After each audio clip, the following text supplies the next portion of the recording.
কোন ম্যাজিকে এই লেবু গাছে এত এত পরিমাণ ফুল পেলাম। গাছে তো সবেমাত্র ফুল আসা শুরু হয়েছে, এখনও কিন্তু নাই নাই করে 60 থেকে 70% ফুল আসা বাকি রয়েছে। প্রচুর প্রচুর ফুল এই গাছ কিন্তু আমায় দেবে। তাহলে কোন ম্যাজিকে এটা সম্ভব হলো? আপনাদের বিভিন্ন সময়ে বিভিন্ন ধরনের ভিডিও আমি টিপস দিয়েছি। যারা সমস্ত ভিডিওগুলো ফলো করেছেন তারা তো অবশ্যই বিষয়গুলি দেখেছেন বা বুঝতে পেরেছেন। এবার সবাই তো সব ভিডিও দেখে না, হয়তো একটি ভিডিও দেখলো বা পরের ভিডিওটি স্কিপ করে চলে গেল, সেই ক্ষেত্রে তাদের একটু বিষয়টি বুঝতে অসুবিধা হয়। দেখুন, আমি কিন্তু বারবার করে বলেছি যে দুর্গাপুজোর পর অর্থাৎ অক্টোবর মাসের পর থেকে নভেম্বর মাসের স্টার্টিং থেকেই ডিসেম্বর মাস পর্যন্ত কিন্তু জলের টান রাখতে হবে মাটিতে। এটা কিন্তু আমি অনেক আগে থেকেই বারবার করে আপনাদের বলেছি। যাদের ক্ষেত্রে এই বিষয়টি অবশ্যই ফলো করেছেন তাদের ক্ষেত্রে আশা রাখছি যে প্রত্যেকেই ফুল পাবেন, যদি এসে নাও থাকে। আর দ্বিতীয়ত বলি যে খাবারের বিষয়টি কি রয়েছে। আপনাদের যদিও সমস্ত ভিডিওগুলি শেয়ার করেছি, আমি কিন্তু অক্টোবর মাসের নাগাদ গিয়ে একটা খাবার দিয়েছিলাম, তার মধ্যে হিউমিক অ্যাসিড মেশানো ছিল। যদি ভিডিওটি দেখে থাকেন অবশ্যই তারা জানেন। আর কি করেছি, অক্টোবর মাসের পরে গিয়ে মোটামুটি নভেম্বর মাসের লাস্ট উইকের দিকে আরেকবার খাবার দিয়েছি। তার মধ্যে আপনার বিভিন্ন ধরনের জৈব খাবার ছিল, হাড়ের গুঁড়ো ছিল, শিংকুচি ছিল, মিউরেট অফ পটাশ ছিল। সেই ভিডিও আপনাদের মধ্যে কিন্তু আমি শেয়ার করেছিলাম। তাহলে দেখুন, এই জাস্ট অক্টোবর মাসের একটি খাবার অ্যাপ্লাই করেছি, আর ডিসেম্বর মাসের একদম শুরুর দিকে অর্থাৎ নভেম্বর মাসের লাস্ট উইকের দিকে একবার খাবার দিয়েছি। আর কিন্তু এর মাঝে কোনো কিছু দেওয়া পড়েনি। তাতেই দেখুন গাছে কি লেভেলের ফুল এসছে। যাদের গাছে এখনও পর্যন্ত ফুল আসেনি তাদের জন্য আমি জাস্ট কয়েকটি বিষয় বলে দিই। আপনারা অনেকেই জানতে চাইছেন যে দাদা ফুল আসছে না, ফুল আসছে না, কী করলে ফুল আসবে। প্রথম বলি, যদি গাছে ফুলের কুঁড়ি একটিও নজরে না পড়ে তাহলে দেখবেন, যদি কাগজি লেবুর গাছ হয় বা অন্য অন্য গাছ দেখা যাচ্ছে কমলা লেবু বা মালটা, মুসম্বি, এই সমস্ত লেবু গাছগুলির ক্ষেত্রে বলি, যদি ফুল না এসে থাকে তাহলে দেখবেন যে গাছে এরকম নতুন নতুন কুশি ছাড়ছে কিনা।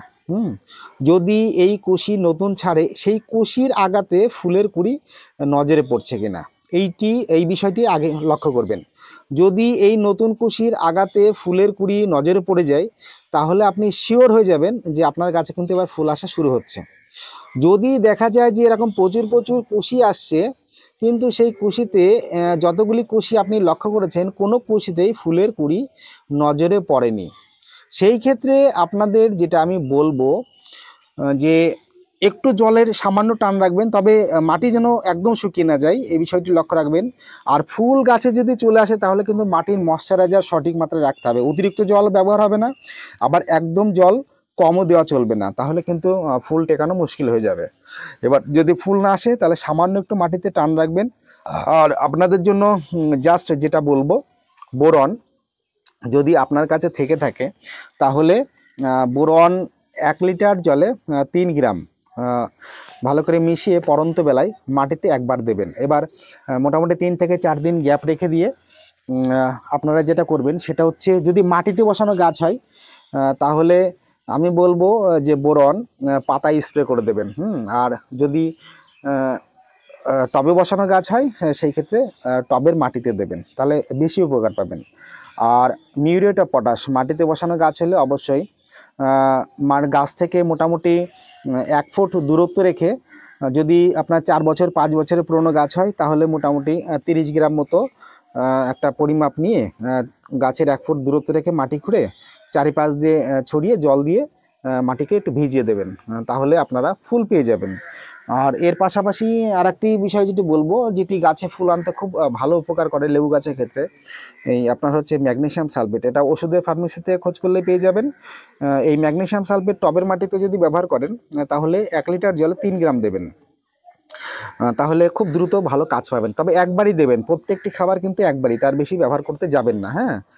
আর যদি গাছের পাতায় স্প্রে করেন তাহলে সেক্ষেত্রে বলবো 1 লিটার জলে 1 গ্রাম মিশিয়ে পাতায় স্প্রে করবেন। যদি মাটিতে বসানো আপনার গাছ হয় তাহলে সেক্ষেত্রে গাছ তো অনেক বড় হবে, সেই ক্ষেত্রে আমি বলবো পাতায় স্প্রে করে দেওয়াই বুদ্ধিমানের কাজ হবে। আর যদি আপনার কাছে এই পটাশিয়াম সালফেট থাকে তাহলে পটাশিয়াম সালফেট 1 লিটার জলে 1 গ্রাম মিশিয়ে পাতায় স্প্রে করে দেবেন পরন্ত বেলায়। আর মাটিতে বসানো যদি গাছ হয় তাহলে পাতা স্প্রে করবেন, আর যদি টবে বসানো গাছ হয় তাহলে সেই ক্ষেত্রে বলবো যে 1 লিটার জলে 2 গ্রাম বা 2.5 গ্রাম মতো মিশিয়ে মাটিতে টবের মাটিতে ব্যবহার করবেন। তাহলে খুব ভালো উপকার পাবেন এবং গাছে ফুল চলে আসবে। তবে প্রত্যেকটি খাবার ব্যবহারের ক্ষেত্রে অবশ্যই যেন মাঝের সময়ের গ্যাপ যেন মোটামুটি 3 দিন কম করে থাকে, 4 থেকে 5 দিন রাখলে খুব ভালো হবে। এইভাবে অ্যাপ্লাই করুন, দেখুন আপনার গাছে কিন্তু ফুল আসবে। ঘাবড়ে যাওয়ার কিছু নেই, ফুল আপনারা পাবেন। আর যাদের কাছে ফুল চলে এসছে, আমি আবারও বলেছি এর আগের ভিডিওতে, আবার বলছি, ফাঙ্গিসাইড কিন্তু নিয়মিতভাবে স্প্রে করতে হবে। নাহলে কিন্তু এই যেহেতু কুয়াশা এবং শীতের সময়ের রাতের বেলাতে শিশির পড়ছে, এই গাছের পাপড়ির গোড়া দিয়ে এবং গর্ভমুণ্ডে কিন্তু ফাঙ্গাসের অ্যাটাকের কারণে ভালো ভালো গুটিও ঝরে যায়, আবার কিন্তু ফুলগুলিও আস্তে আস্তে কিন্তু ঝরে পড়তে থাকে। তার জন্য বলবো যে গাছের সমস্ত ম্যাক্সিমাম ফুল থেকে যত সময় এরকম গুটি সেট না হবে, আমরা এই মুহূর্তে কোনো কীটনাশক স্প্রে করতে যাব না, শুধু ফাঙ্গিসাইড আর নর্মাল জল মাটিতে ব্যবহার করে রাখবো। বিষয়টি এর আগেও বলেছি, আবারও একটু জাস্ট আপনাদের মধ্যে বলে দিলাম। এইটুকু যদি একটু খেয়াল করে পরিচর্যা করেন তাহলে দেখবেন যাদের কাছে ফুল এসছে তাহলে তো ফুল টিকে যাবে, আর যাদের কাছে ফুল আসেনি আপনারাও আপনাদের কাছে ফুল পাবেন। তবে মৌসম্বি বা আপনার হচ্ছে কমলা লেবু বা মালটা বা কাগজি লেবু, এই সমস্ত গাছের ক্ষেত্রে এইভাবে খাবারগুলো ব্যবহার করতে হবে, যদি কিনা কুশিতে আমরা ফুল না পেয়ে থাকি। যাই হোক, যদি আজকের এই ভিডিও আপনাদের কিছুটা হলেও উপকারে এসে থাকে তাহলে অবশ্যই চ্যানেলটিকে সাবস্ক্রাইব করে পাশে থাকবেন। আর কোনো প্রশ্ন থাকলে কমেন্ট বক্সে লিখে জানাবেন। তাহলে সকলকে নমস্কার জানিয়ে আজকের মতো ভিডিওটি আমি এখানেই শেষ করলাম।